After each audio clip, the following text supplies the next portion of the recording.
Hello traders, आपका स्वागत है। तो आज हम निफ्टी और बैंक निफ्टी का वीकली एनालिसिस करेंगे और डिस्कस करेंगे कहाँ पे एक ट्रेड अपॉर्चुनिटी बन सकती है। तो अगर आप वीकली टाइम फ्रेम पे देखोगे तो मार्केट ने एक नेगेटिव साइड प्राइस एक्शन बना दिया है। यहाँ पे एक नेगेटिव प्राइस एक्शन बना दिया है, उसका लो ब्रेक हो गया है। ठीक है, तो यहाँ पे हमें क्या करना चाहिए, बाइंग करनी चाहिए या सेलिंग करनी चाहिए? ऑब्वियसली आप बोलोगे हमें ट्रेंड के साथ चलना पड़ेगा, तो हम सेलिंग के साथ ट्रेड प्लान करेंगे। ठीक है, आप भी सही हो, एकदम सही हो। पर यहाँ पे देखोगे ना, तो मार्केट एक सपोर्ट एरिया के आसपास है। पिछली बार मार्केट ने यहाँ पे रेजिस्टेंस लिया था, ये जोन से सेलिंग आई थी, फिर मार्केट ने ये जोन पे साइडवेज हो गया था, यानी ये जोन पे होवर कर रहा था और फिर एक ब्रेकआउट दे दिया था। तो जो ब्रेकआउट वाला कैंडल है ना, वो काफ़ी स्ट्रॉन्ग है। वो आपको कैंडल के साइज से पता चलेगा कि वहाँ पे काफ़ी स्ट्रॉन्ग बायर्स थे। ठीक है, तो वो एरिया है ना, एक सपोर्ट की तरह एक्ट कर सकता है। तो यहाँ पे अभी हम एग्रेसिव सेलिंग भी नहीं कर सकते और एग्रेसिव बाइंग भी नहीं कर सकते, क्योंकि यहाँ पे दो पॉसिबिलिटीज़ है। या तो मार्केट यहाँ पे एक दो दिन साइडवेज हो गया और फिर ट्रेंड कंटिन्यू भी हो सकता है डाउन साइड, क्योंकि अब मेजर ट्रेंड है तो कंटिन्यू भी हो सकता है। और दूसरी पॉसिबिलिटी है कि मार्केट यहाँ पे सपोर्ट ले सकता है। यहाँ पे समझो एक ऐसा कैंडल बना दे, डॉजी कैंडल बना दे, और फिर दूसरा ग्रीन कैंडल बना दे, तो एक रिवर्सल भी आ सकता है। तो वो हमें कैसे पता चलेगा? तो हमें पहले पहले मार्केट में कुछ प्राइस एक्शन बनने देना पड़ेगा। ठीक है, तो आप ये समझ गए कि पहले एक इम्पॉर्टेंट लेवल है, ये जो 18,000 इंपॉर्टेंट लेवल है। 18,600 से लेकर 700 तक ये इंपॉर्टेंट लेवल है। तो यहाँ पे पहले प्राइस एक्शन का वेट कीजिए, फिर एक ट्रेड लेने का प्लान कर सकते हो। ठीक है, तो तब तक के लिए हमें वेट करना पड़ेगा। अगर कोई नॉन डायरेक्शनल ट्रेड करता है तो उनके लिए एक अपॉर्चुनिटी है, पर जो डायरेक्शनल ट्रेडर होगा ना, वो वेट कीजिए, वरना क्या होगा, आपने जितना भी प्रॉफिट ये ट्रेंड में कमाया होगा ना, जितना भी प्रॉफिट ये ट्रेंड में कमाया होगा, अगर मार्केट 2-3 दिन भी साइडवेज हो गया ना, तो आप पूरा वो गवा दोगे। ठीक है, तो इसीलिए आप वेट करो। या फिर अगर आपको ट्रेड लेना है, कुछ छोटे अपॉर्चुनिटी दिख रहे तो है ना, क्वांटिटी कम कर लो। मैं है ना 30% क्वांटिटी से ही ट्रेड करता हूँ अभी।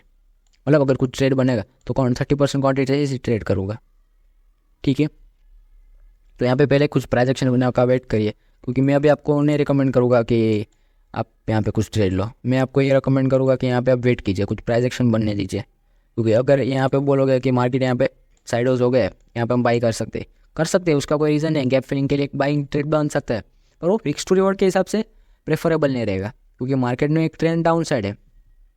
तो यहाँ पे फर्स्ट पुल बैक है, फिर अगर ये यहाँ पे आता है और फिर जो ये जोन है, ये जो गैप फिलिंग एरिया है, फिर वहाँ पे सपोर्ट लेता है और कुछ प्राइस एक्शन बनता है, तो कुछ क्वांटिटी यानी 10-20% क्वांटिटी ऐड कर सकते हैं।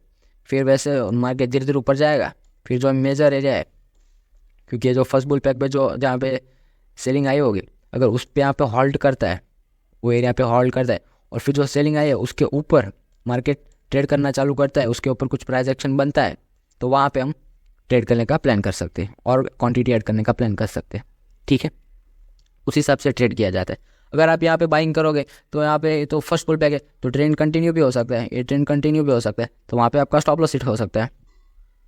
ठीक है, और यहाँ पे अगर एग्रेसिव सेलिंग की तो यहाँ पे समझो बायर्स है, तो मार्केट साइडवेज टू बेरिश होगा, वहाँ पे आपको एक बड़ा प्रॉफिट नहीं होगा। तो इसलिए क्वांटिटी कम कर लेना है ये जोन पे। तो मैं पर्सनली कल क्या करने वाला हूँ, मैं आपको समझा देता हूँ। यहाँ पे कुछ भी 15 मिनट के अगर टाइम फ्रेम पे देखोगे ना,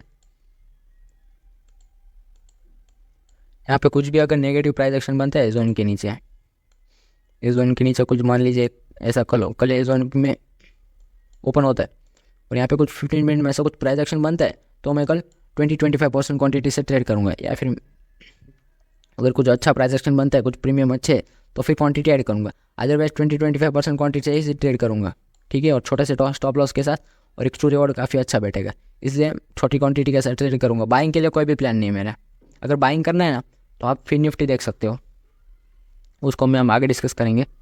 तो यहाँ पे समझ गया कि बैंक निफ्टी में क्या करना है, ये आपको क्लियर हो गया कि निफ्टी में क्या करना है। अभी ये जो प्लेस पे है ना मार्केट, वहाँ पे कुछ भी एग्रेसिव ट्रेड करने के लिए अपॉर्चुनिटी नहीं है। यहाँ पे अभी हमें वेट करना होगा मार्केट को 1-2 दिन साइडवेज होने का।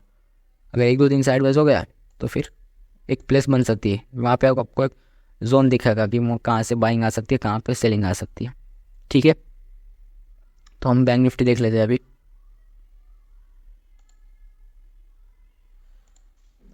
तो बैंक निफ्टी में आप देख सकते हो कि मार्केट एक सपोर्ट एरिया था, जो इम्पोर्टेंट सपोर्ट एरिया था, मार्केट ने वो ब्रेक कर दिया है।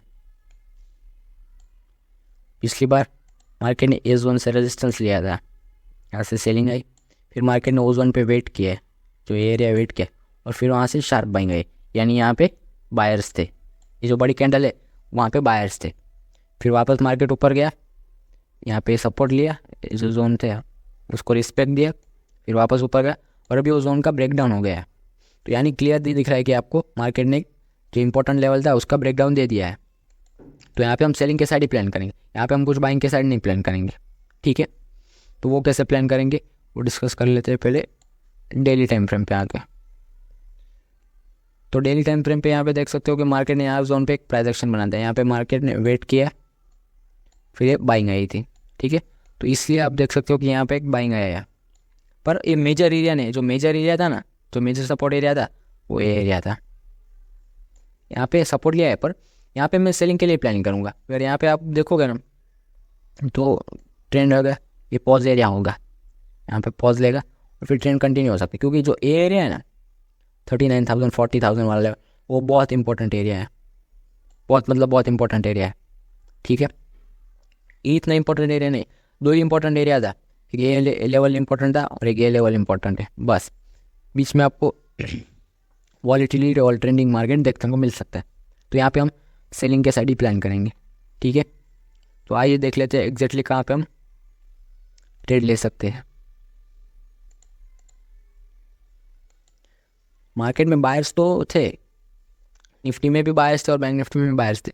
तो आप देख सकते हो कि मार्केट अपना जो गैप अप ओपन होके भी, अगर सम सेलिंग मार्केट होता है ना, जो सेलिंग मार्केट है, तो गैप अप ओपन होता है, पर वो प्राइस एक्शन बना के कुछ ना कुछ बना के नीचे आ जाना चाहिए और क्लोजिंग लो के नीचे देना चाहिए। पर आज तो मार्केट ऊपर का लेवल सस्टेन कर रहा है, अपसाइड वाला जो लेवल है वो सस्टेन कर रहा है।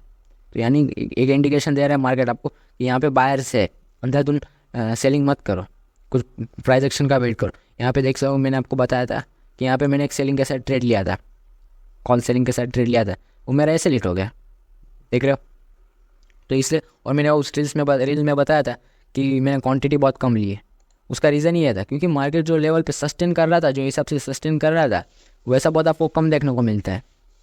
तो आपको मार्केट आपको बता रहा है कि यहाँ पे बायर्स है, जो लेवल सस्टेन हो रहा है, तो यहाँ पे बहुत सेलिंग मत करो, एग्रेसिव सेलिंग मत करो, ठीक है। तो यहाँ पे अभी कुछ भी अगर ये लेवल पे प्राइस एक्शन बनता है,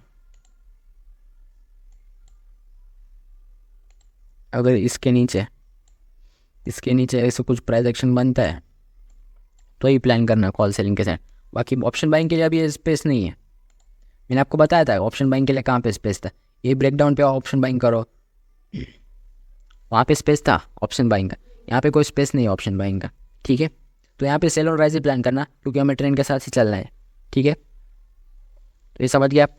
अगर किसको बाइंग ही करना है तो वो फिन निफ्टी चेक कर सकता है, क्योंकि फिन निफ्टी में अगर वीकली टाइम फ्रेम पहले देख लेते हैं, फिन निफ्टी भी एक इम्पोर्टेंट लेवल था, उसके आसपास ही, मतलब एकदम बैंक निफ्टी जैसा ब्रेकडाउन नहीं दे दिया, उसने नीचे ट्रेड करना चालू किया था, पर उस जोन के आसपास ही है, ठीक है। तो डेली टाइम फ्रेम पे आ जाते हैं। तो अगर किसको, जो कि ट्रेंड तो नेगेटिव ही दिख रहा है मेरे को, क्योंकि जो सपोर्ट एरिया है, तो सपोर्ट है उसके नीचे ट्रेड करना चालू कर दिया था, और डेली टाइम फ्रेम में तो आप देख सकते हो कि मार्केट ने क्लोजिंग भी दे दिया था, ठीक है। तो क्लियर इंडिकेशन है कि सपोर्ट का ब्रेकडाउन हो चुका है। पर अगर किसको बाइंग करना है तो यहाँ पे एक सेटअप बन सकता है, क्योंकि मार्केट ने एक इनसाइड कैंडल फॉर्म किया है। तो 15 मिनट में देखोगे तो यहाँ पे एक गैप एरिया है, जो ए एरिया है 250 वाला, 250 एरिया गैप एरिया। तो जैसे ये ब्रेकअप देगा, जैसे ब्रेकआउट देगा, यहाँ पे एक बाइंग मोमेंटम आ सकता है फर्स्ट हाफ में, ठीक है। और कल मंडे भी है, तो एक मोमेंटम आ सकते हैं, प्रीमियम कम रहेंगे तो एक मोमेंटम आ सकते हैं, तो प्रीमियम काफ़ी अच्छे बढ़ सकते हैं, ठीक है। तो इस हिसाब से ट्रेड प्लान करना, और क्वांटिटी बहुत कम कर रख लेना। अगर आपको मेरा एक ही सजेशन दूँ ना, तो क्वांटिटी बहुत कम रखना, क्योंकि जितना भी पैसा आपने पिछले ट्रेंड में कमाया होगा, मैं बार बार बोल रहा हूँ, जितना भी पैसा आपने पिछले ट्रेंड में कमाया होगा वो सब कमा दोगे, क्योंकि 3-4 स्टॉप लॉस हिट होंगे। अगर 2 दिन भी मार्केट साइडवेज हो गया और रोज़ 1-2 stop loss, 2-3 stop loss hit हो गए तो आपका कैपिटल चला जाएगा। कैपिटल नहीं मीन्स जो पिछले ट्रेड में जो प्रॉफिट बनाया था ना वो चला जाएगा। तो मैं आपको ये समझाने की कोशिश कर रहा हूँ कि जो पिछला आपने प्रॉफिट बनाया ना उसको सेव करना सीखो, उसको प्रिजर्व करना सीखो, ठीक है। तो उस हिसाब से ट्रेड प्लान करना, क्वांटिटी कम रखना। मैं आपको इतने सेशन दूंगा। अगर ये आप बात समझ जाओगे ना तो आपकी 50% प्रॉब्लम सॉल्व हो जाएगी, ठीक है।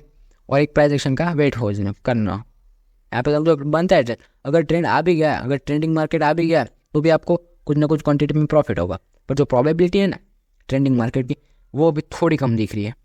और हमें तो प्रोबेबिलिटी के हिसाब से ट्रेड लेना है। अगर हम रैंडमली ट्रेड लेने जाए तो मार्केट रैंडमली कभी भी मूव कर सकते हैं, पर हमें प्रोबेबिलिटी के हिसाब से ट्रेड लेना है। तो यहाँ पे ये प्रोबेबिलिटी ये कहती है कि मार्केट सपोर्ट एरिया पे, तो इस सपोर्ट एरिया पे कुछ प्राइस एक्शन बनने दो, ठीक है। तो इस वीडियो को हम यहीं ख़त्म करते हैं, मिलते हैं आपको अगले वीडियो में।